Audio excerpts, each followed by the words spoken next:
Salam Keluarga Malaysia. Hello and good afternoon. Thanks for joining us. I'm Mohana Priya and you're watching Updates at Noon. Making the headlines today. PM meets US President Biden at the White House.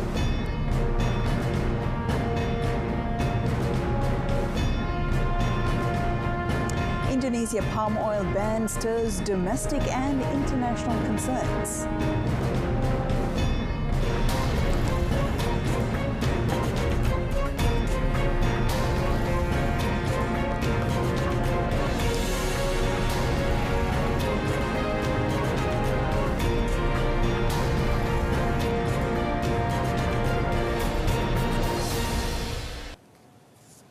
Prime Minister Datuk Seri Ismail Sabri Yaakob met with the United States President Joe Biden and ASEAN leaders at the White House earlier today. President Biden hosted in person the leaders of ASEAN for a two-day ASEAN-US special summit for the second time since 2016.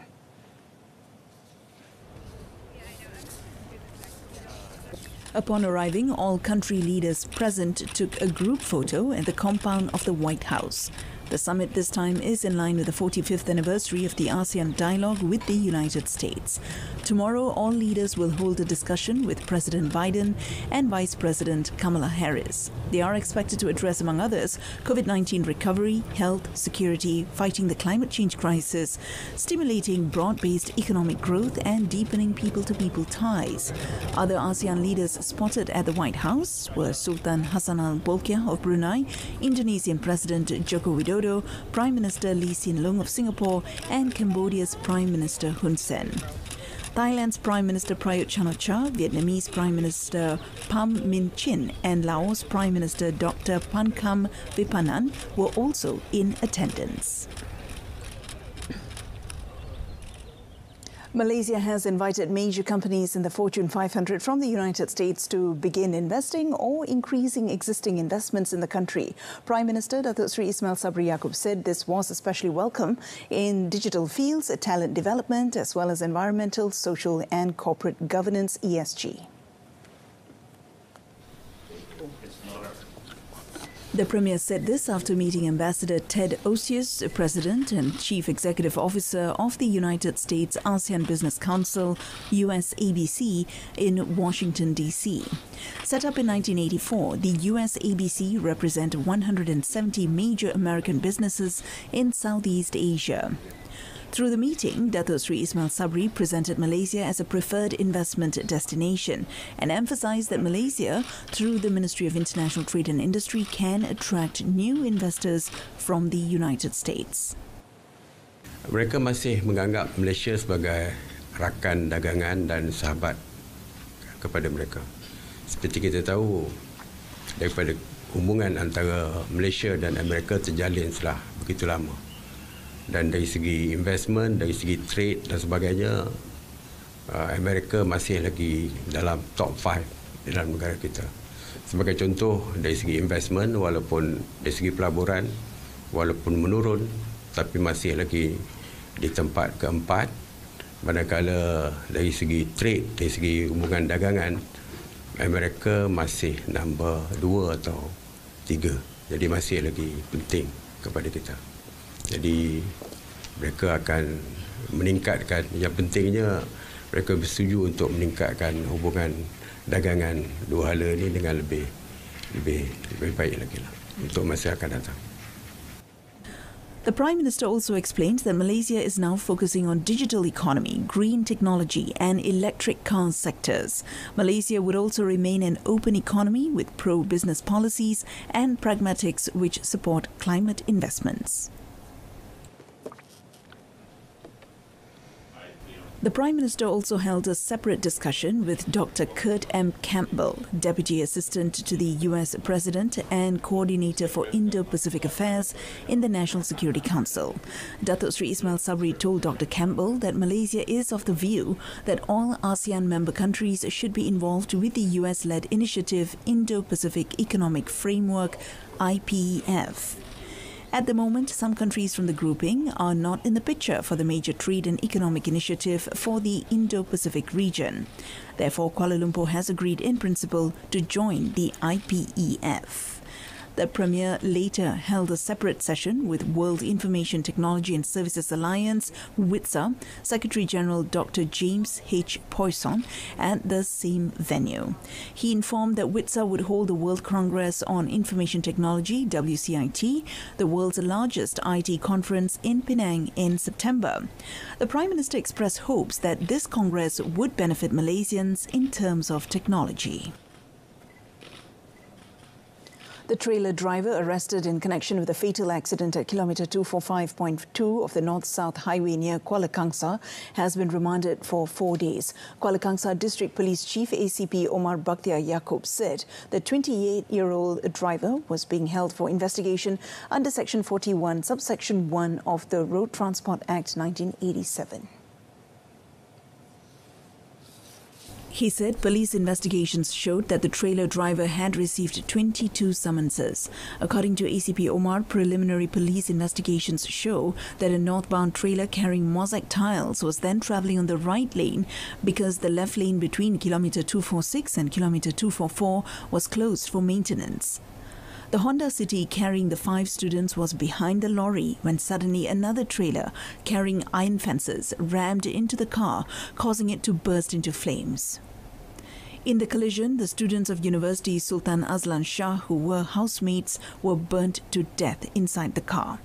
Meanwhile, all of the victims have been identified by their family members. They were Muhammad Nasrun Aidul Munir Akbar, Ahmad Naim Najmi Ahmad Hafizan, Iqbal Hasnun Halimi, Muhammad Nabil Haikal Muhammad Faris, and Ahmad Akmal Ahmad Mokhlis. Domestic Trade and Consumer Affairs Minister Datuk Sri Alexander Nantalinggi has refuted allegations that he was taking Air Asia's side on the issue of the company's recent flight delays. In a statement, he said his ministry understood airline-related issues fell under the Transport Ministry and the Malaysian Aviation Commission, MAVCOM. However, Datuk Sri Alexander Nanta said his ministry took proactive steps when receiving complaints from consumers regarding the flight delays and their compensation claims made against the airline. According to him, due to the complaints made to the ministry and on the policy of this ministry that oversees consumer affairs, he contacted Air Asia to seek further clarification on the problems besetting flyers. The ministry added that the accusations stating that he favoured Air Asia were unfounded. Datuk Sri Alexander Nanta said several statements have been issued on social media to share the results of the ministry's engagement with Air Asia, including the details of the meeting between the ministry and Air Asia's top management. He said the statement made was not in favour of Air Asia and he himself had urged the company to prioritise the welfare of the affected travellers. Pulau Pinang Malaysian Quarantine and Inspection Services, MAKIS, have recently foiled attempts by a company to smuggle in pork products by declaring the cargo as canned fish. MAKIS Deputy Director General Dr. Azhari Sharidan Abu Bakar said the inspection of a container from China at the North Butterworth Container Base Port, NBCT, near Georgetown, found 20,736 cans of pork products labelled as fish products. According to Dr. Azhari, a laboratory test on the product weighing 7 tons was confirmed by the Department of Chemistry to be a pork-based product, this being the biggest seizure of a pork-based downstream product this year. He added that the products worth 326,592 ringgit were seized, while MAKIS issued a compound of 16,000 ringgit to the Pulau Pinang-based importer. With the seized pork products to be forfeited using incinerators, Dr. Azhari Sharidan said the ban on importing pig products into the country was to prevent the spread of the African swine fever virus to protect the pig farming industry. There has been a rise in the country's COVID-19 infectivity rate, although there is no drastic rise in cases. According to Health Director General Tan Sri Dr. Nur Hisham Abdullah, there were several factors that contributed to the infectivity rate, namely new COVID-19 cases, recoveries, as well as taking into account communities that have yet to be infected and communities that have been vaccinated. Jadi kita lihat meningkat, tetapi dalam peningkatan tersebut kebanyakan kes masih kategori 1 dan 2. Sebagaimana yang kita jangkakan. Jadi kita selepas Hari Raya kita rasa kes mungkin akan meningkat, tetapi kategori 1 dan 2. Kemasukan ke hospital dan penggunaan katil ICU masih berkurangan lagi. Masih Kementerian Kesihatan masih ada kemampuan lagi untuk menerima pesakit. Jadi kita tak nampak melihat kes meningkat dengan mendadak. Tan Sri Dr. Nur Hisham also said the MOH expected an increase in new COVID-19 cases after the reopening of the border on the 1st of April. But the high vaccination rates and adherence to standard operating procedures among Malaysians had kept the situation under control. The number of hand, foot and mouth disease HFMD cases in Pulau Pinang has increased by 8.4 times as 959 cases were reported from January to 7th May this year as compared to 102 in the corresponding period last year. State Agro-Technology and Food Safety, Rural Development and Health Committee Chairman Dr. Nurlela Arifin said during the period 54 HFMD clusters were reported compared to only 7 in 2021, which was a 6.7-fold increase. According to her, HFMD disease is contagious and common among children who attend nurseries, childcare centres, kindergartens, daycare centres and preschools. She added that a total of 54 premises were closed during the period, but they are now operating as usual with the last premises involved reopened on 3rd May. In a related development, State Health and Local Government Committee Chairman Datuk Dr. Muhammad Hayati Othman said Kedah has recorded 102 cases of HFMD from the 1st to the 7th May. He said the highest number of cases were registered in Kuala Muda district with 29 cases, followed by Kota Star 22 and Padang Terap 17. He said this brings the cumulative number of HFMD cases in the state this year to 1,016 cases, an increase of 46.6% compared with the same period in 2019, adding that a total of 26 outbreaks were also reported during this period. Kelantan, meanwhile, has recorded a 553% increase in the number of HFMD cases, or 1,548 cases between January and early this month, as compared to only 237 cases in the same period last year. Kelantan Health Department Director Datuk Dr. Zaini Hussein said of the total, the majority of cases involving children aged between 1 and 4, or 75.8%. According to him, 18 outbreaks of HFMD had been declared between January and May, compared to only 1 outbreak in the corresponding period last year. He also said that outbreaks in the state mostly occurred in kindergartens and nurseries.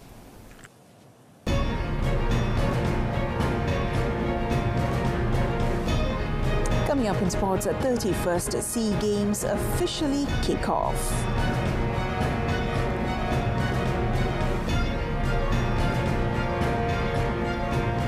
Youth and Sports Minister Datuk Sri Ahmad Faizal Azumu believes that the national shuttlers had done their best in the quarterfinals of the Thomas Cup in Bangkok last night. However, luck was simply not on their side as they were defeated 2-3 by India.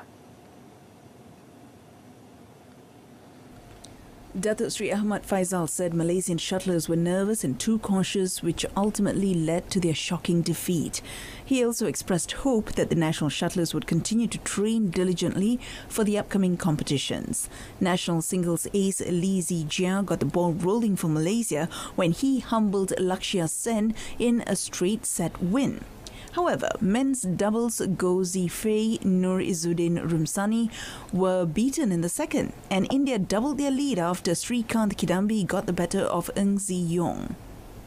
Team captain Aaron Chia and his partner Teo Ee Yi got Malaysia back on track in the second doubles, but it was all for naught as Leong Junhao could not stop India's Pranoy HS. Malaysia has been on a 3-decade-long drought since we last won the prestigious Thomas Cup 30 years ago in 1992 in Kuala Lumpur. After numerous challenges and being postponed due to the COVID-19 pandemic, Southeast Asia's largest sporting event, the 31st SEA Games with the motto "For a Stronger Southeast Asia," was officially opened last night. Hosts Vietnam staged an eye-catching opening ceremony in a blaze of colour, light and fireworks at the Mai Dinh National Stadium in Hanoi 6 days after the first event, football, kicked off.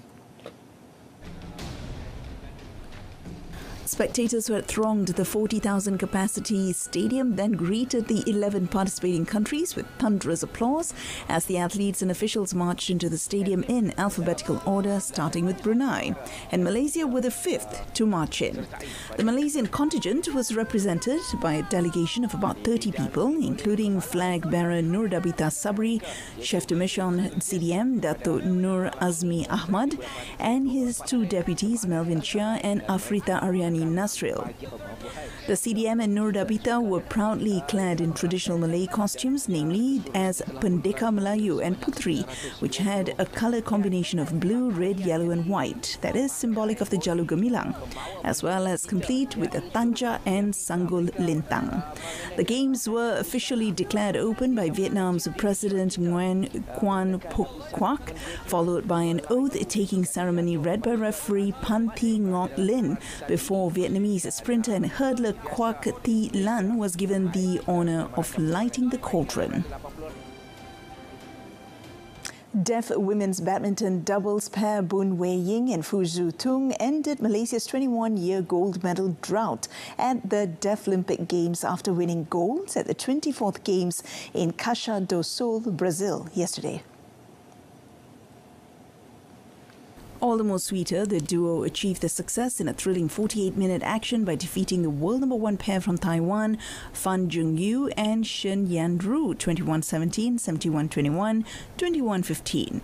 The last time Malaysia won gold in the biennial games was in 2001, which was contributed by deaf male athlete Zana Azizul Ujang in the 110 meters hurdle event at the Deaflympics Games in Rome, Italy. Not only that, Wei Ying also won a silver medal by pairing up with Edmund Teo Seng Keong in the mixed doubles event. They lost to Indian pair Abhinav Sharma and Javelin Jayarachagan 14-21, 7-21 in the final. Not ending there, Wei Ying also won a bronze in the women's singles event after Japan's Mai Yakabe withdrew from the bronze playoff due to COVID-19.